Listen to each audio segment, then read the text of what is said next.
ಅವರು ಪರೀಕ್ಷೆಯನ್ನು ಲೌಕಿಕ ಪರೀಕ್ಷೆಯನ್ನು ಎದುರಿಸಬೇಕಾಗಿರುವುದರಿಂದ ಇಲ್ಲಿ ವೈದಿಕ ಪಾಠಕ್ಕೆ ಒಂದು ಹೊಡೆತ ಬೀಳ್ತಾ ಇದೆ. ಅದನ್ನು ನಿವಾರಿಸಲಿಕ್ಕಾಗಿ ಈ 2 ವರ್ಷದ ಹಿಂದೆ ಸುಗುಣ ಆಂಗ್ಲ ಮಾಧ್ಯಮ ಶಾಲೆಯನ್ನು ಸ್ಥಾಪಿಸಿ ದೊಡ್ಡ ಕಟ್ಟಡವನ್ನು ಇಲ್ಲಿ ನಿರ್ಮಿಸಿ ಇಲ್ಲಿ ಲೌಕಿಕ ವಿದ್ಯೆ ಮತ್ತು ವೈದಿಕ ವಿದ್ಯೆ ಎರಡನ್ನೂ ಕೊಡಲಿಕ್ಕೆ ಅವಕಾಶವನ್ನು ಮಾಡಿಕೊಟ್ಟಿದ್ದಾರೆ. ಆದ್ದರಿಂದ ಈ ಸಂದರ್ಭದಲ್ಲಿ ನಮ್ಮ ಈ ಸುವರ್ಣ ಶಾಲೆ 2 ವರ್ಷಗಳ ಹಿಂದೆ ಸ್ಥಾಪಿತವಾದದ್ದು. ಆದರೆ ಈ 2 ವರ್ಷಗಳ ಅವಧಿಯಲ್ಲಿ ಸಾಕಷ್ಟು ಪ್ರಗತಿಯನ್ನು ಸಾಧಿಸ್ತಾ ಇದೆ. ಆರಂಭದಲ್ಲಿ ಕೇವಲ 22 ವಿದ್ಯಾರ್ಥಿಗಳು ಈ ಶಾಲೆಯಲ್ಲಿ ಸುವರ್ಣ ಶಾಲೆಯಲ್ಲಿ ಕಲಿಯಲಿಕ್ಕೆ ಆರಂಭಿಸಿದ್ದರೆ 2ನೇ ವರ್ಷದಲ್ಲಿ ಅದು 50ಕ್ಕೆ ಗಡಿಗೆ ಬಂದಿದ್ದು ಈಗ 3ನೇ ವರ್ಷದಲ್ಲಿ ನಾವು ಕಾಯುತ್ತಾ ಇದ್ದೇವೆ. ಇದು 70ರ ಗಡಿಯನ್ನು ಕಾಣುತ್ತಾ ಇದೆ.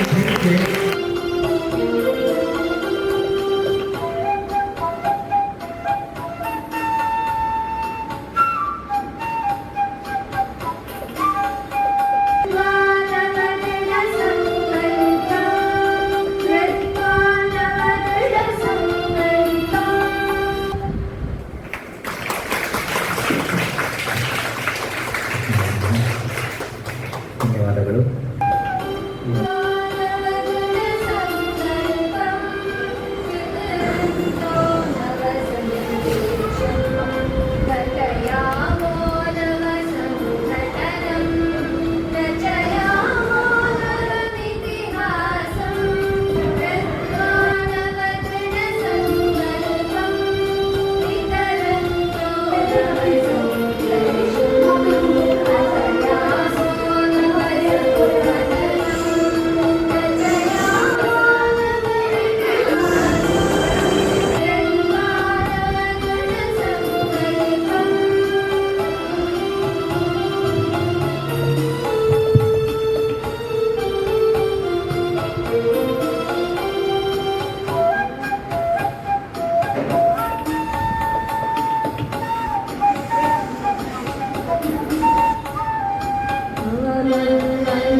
ಶಾಲೆಯಲ್ಲಿ ಹೇಳಿ ಒಂದೆರಡು ಕೋರ್ಸ್ಗಳಿಂದ ಮಾತಾಡುತ್ತೇನೆ.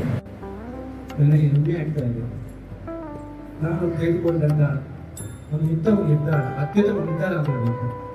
ಈ ಲೌಕಿಕ ಮತ್ತು ಬೌದ್ಧಿಕ ಅದನ್ನು ಆಯ್ಕೆ ಮಾಡಬೇಕು. ನನಗೆ ಹೆಮ್ಮೆ ಆಗ್ತಾ ಇದೆ.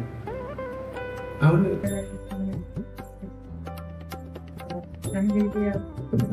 ಮೊದಲನೇ ವರ್ಷದಲ್ಲಿ ನನ್ನ ಸ್ವಾಮಿಗಳ ಹಾಗಾಗಿ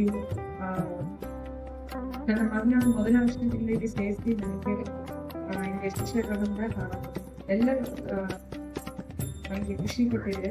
ಹಾಗಾಗಿ ನನ್ನ ಮಗಳನ್ನು ಇಲ್ಲಿ ಈ ವರ್ಷದಿಂದ ಸೇರಿಸಿದಾಗ ಅವನನ್ನು ನೋಡಿ ನಾನು ಅವಳನ್ನು ಸೇರಿಸ್ಬೇಕು.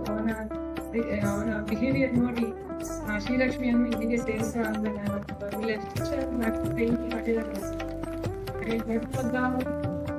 ತುಂಬಾ ಅಷ್ಟೇನು ಇದಿರಲಿಲ್ಲ. ಬಟ್ ಇಲ್ಲಿಯ ಶಿಕ್ಷಕರ ಸಪೋರ್ಟ್ ಇಂದಾಗಿ ಇನ್ನು ಜಾಸ್ತಿ ಇಂಪ್ರೂವ್ಮೆಂಟ್ ಖಂಡಿತ ಬಂದಿದೆ. ಹಾಗಾಗಿ ನನ್ನ ಮಗಳಿಗೂ ಹಾಗೆ ಇದಾಗ್ತದೆ ಇದು ನಾನು ಸೇರಿಸಿದೆ.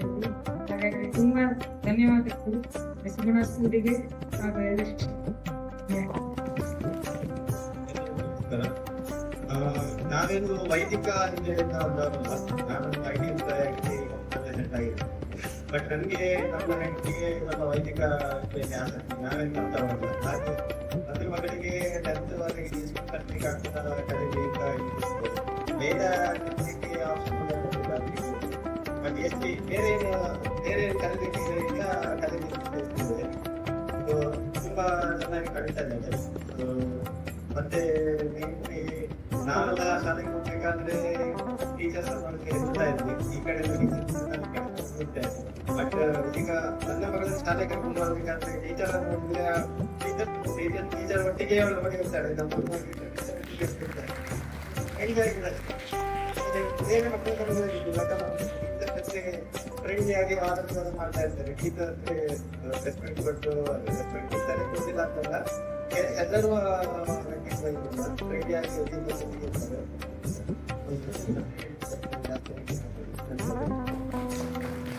ಎಲ್ಲರನ್ನೂ ಆಶೀರ್ವಾದ ನೀಡಬೇಕು ಪ್ರಾರ್ಥನೆ ಮಾಡ್ತಾರೆ.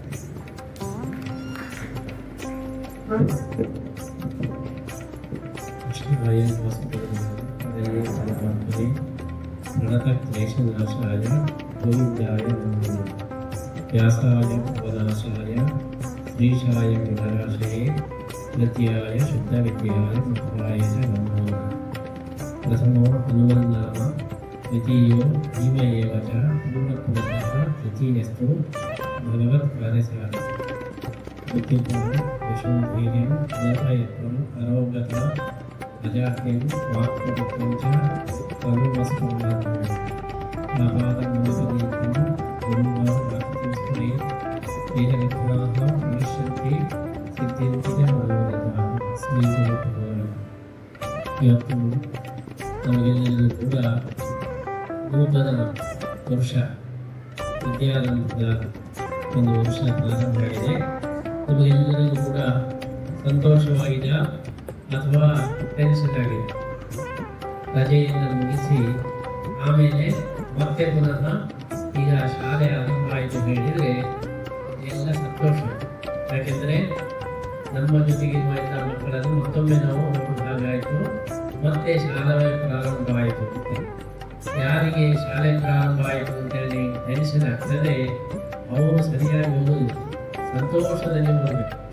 ಶಾಲೆ ಮತ್ತೆ ಪುನಃ ಪ್ರಾರಂಭ ಆಯಿತು ಹೇಳಿ. ಇವತ್ತು ಗುರುಪುಷ್ಯ ಯೋಗ. ಇವತ್ತೇನೆಂದರೆ ಮಕ್ಕಳ ಬಾಯಿಗೆ ಚಿನ್ನ ಹಾಕಬೇಕು, ಸುವರ್ಣ ಹಾಕಬೇಕು. ಅದಕ್ಕೆ ಎಲ್ಲ ಮಕ್ಕಳಿಗೆ ಬಂಗಾರ ಬಾಯಿಗೆ ಹಾಕಕ್ಕೆ ಆಗುವುದಿಲ್ಲ. ಇದು ಸುವರ್ಣ ಒಳ್ಳೆಯ ಮಾತುಗಳನ್ನು ಅವರ ಬಾಯಿಗೆ ಹಾಕಿದರೆ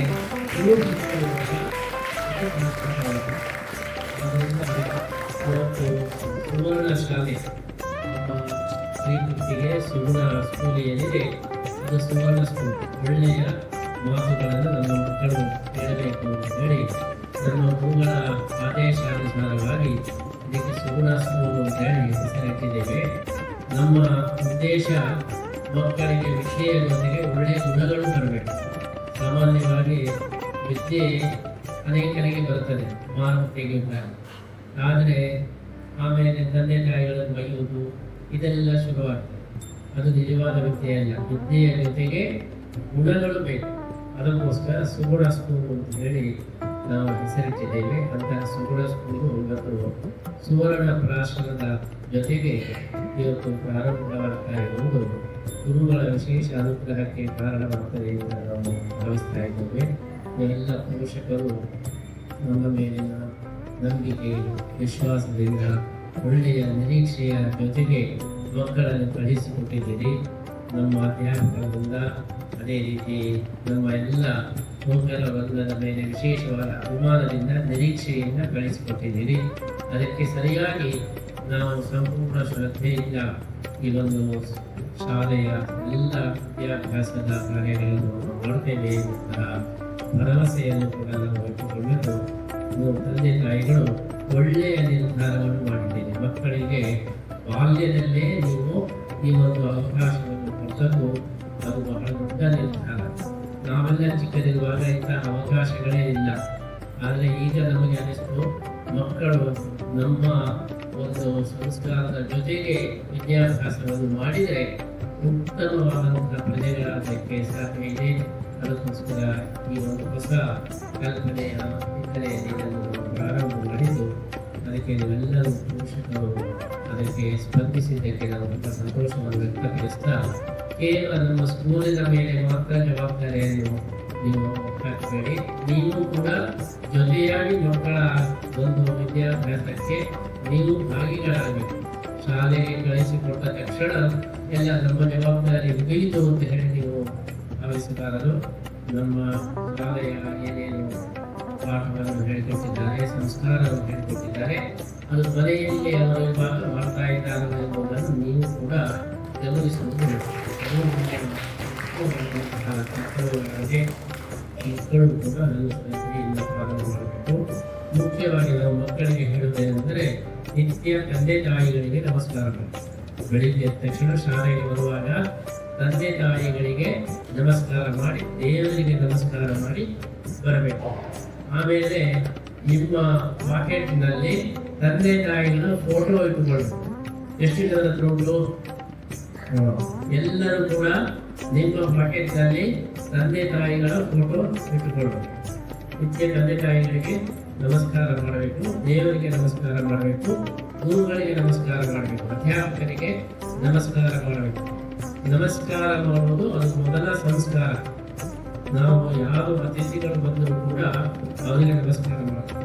ಮನೆಗೆ ಬಂಧುಗಳು ಬರ್ತಾರೆ ಅಥವಾ ಯಾರಾದ್ರೂ ಗೆಸ್ಟ್ಗಳು ಬರ್ತಾರೆ, ಗೆಸ್ಟ್ಗಳು ಬಂದಾಗ ನಾವು ಆಚೆ ನೋಡಿಕೊಂಡು ಹೋಗುವುದಲ್ಲ, ಹೋಗಿ ಅವರಿಗೆ ನಮಸ್ಕಾರ ಮಾಡಿ ಬನ್ನಿ ಅಂತ ಹೇಳಬೇಕು, ಸ್ವಾಗತ ಅಂತ ಹೇಳಬೇಕು.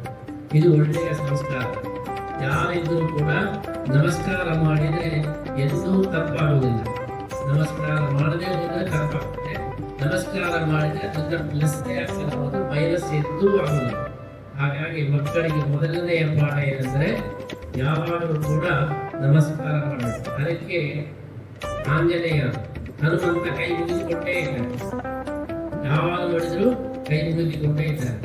ಆದ್ದರಿಂದ ಅದು ಸಂದೇಶ. ನಾವು ಯಾವಾಗಲೂ ಕೂಡ ದೊಡ್ಡವರಿಗೆ ಕೈ ಮುಗಿತಾ ಇರಬೇಕು. ಈ ರಾಜಕಾರಣಿಗಳು ಓಟು ಕೊಡಬೇಕಾದ್ರೆ ಯಾವಾಗಲೂ ಕೂಡ ಕೈ ಮುಗಿತಾ ಇರಬೇಕು. ಯಾರು ಕೈ ಮುಗೋದಿಲ್ಲ ಅವರಿಗೆ ಓಟು ಇಲ್ಲ.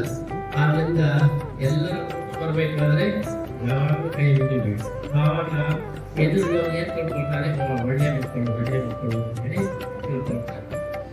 ಆದ್ದರಿಂದ ಮೊದಲನೆಯ ಪಾಠ ಮಾತೃದೇವೋಭವ, ಪಿತೃದೇವೋಭವ, ಆಚಾರ್ಯ ದೇವೋಭವ.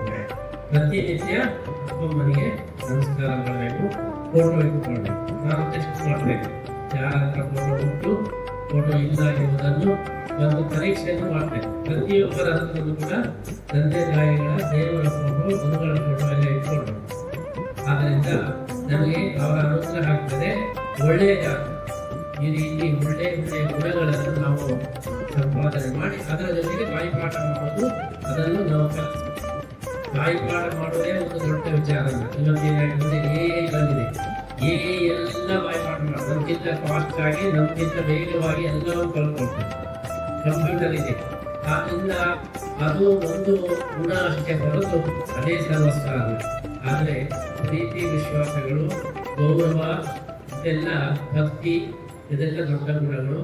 ಅಂತಹ ಗುಣಗಳನ್ನು ನೀವು ಸಂಪಾದನೆ ಮಾಡಿದರೆ ಉಳಿದೆಲ್ಲ ವಿದ್ಯಾರ್ಥಿಗಳಿಗಿಂತ ನೀವು ಶ್ರೇಷ್ಠ ಅಂತ ಹೇಳಿ ಆಗ್ತೀರಿ. ಅಂತಹ ಸುಗುಣಗಳ ಸಂಪಾದನೆಯನ್ನು ಮಾಡುವ ಮುಖಾಂತರ ನಿಮಗೂ ಒಳ್ಳೆಯ ಕೀರ್ತಿ ಬರಬೇಕು. ನಮ್ಮ ಸ್ಕೂಲಿಗೂ ಕೂಡ ಒಳ್ಳೆಯ ಕೀರ್ತಿಯನ್ನು, ಹೆಸರನ್ನು ನೀವು ತಂದು ಕೊಡಬೇಕು. ಆ ರೀತಿ ನೀವು ಪ್ರಯತ್ನವನ್ನು ಮಾಡಿರಿ.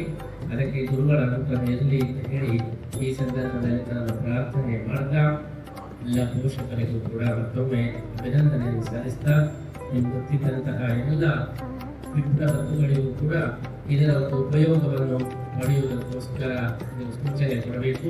ಇದು ಕೇವಲ ಬ್ರಾಹ್ಮಣ್ಯವನ್ನು ಉಳಿಸುವುದಕ್ಕೋಸ್ಕರ, ಬ್ರಾಹ್ಮಣ ಸಂಸ್ಕಾರಗಳನ್ನು, ಬ್ರಾಹ್ಮಣ ಧರ್ಮವನ್ನು ಉಳಿಸುವುದಕ್ಕೋಸ್ಕರ ನಾವು ಈ ಶಾಲೆಯನ್ನು ಪ್ರಾರಂಭ ಮಾಡಬೇಕು ಹೊರತು ಬೇರೆ ಯಾವುದೇ ಪ್ರದರ್ಶನ ಅಥವಾ ಬೇರೆ ಯಾವುದೇ ದೃಷ್ಟಿಕೋನ ಇಲ್ಲ. ಆದ್ದರಿಂದ ಈ ಒಂದು ಸದುದ್ದೇಶವನ್ನು ಎಲ್ಲರಿಗೂ ಕೂಡ ನೀವು ಪ್ರಚಾರ ಮಾಡಿ ಆ ಮೂಲಕ ನಮ್ಮ ಮುಂದಿನ ಸಮಾಜ ಸುಸಂಸ್ಕೃತ ಸಮಾಜ ಆಗುವ ಹಾಗೆ ನೀವೆಲ್ಲರೂ ಕೂಡ ಪ್ರಯತ್ನವನ್ನು ಮಾಡಬೇಕು. ಎಲ್ಲರಿಗೂ ಒಳ್ಳೆಯದಾಗಬೇಕು ಅಂತ ಹೇಳಿ ಪ್ರಾರ್ಥನೆ ಮಾಡಿ ನಮ್ಮ ಮಾತನ್ನು ಮುಗಿಸ್ತಾರೆ.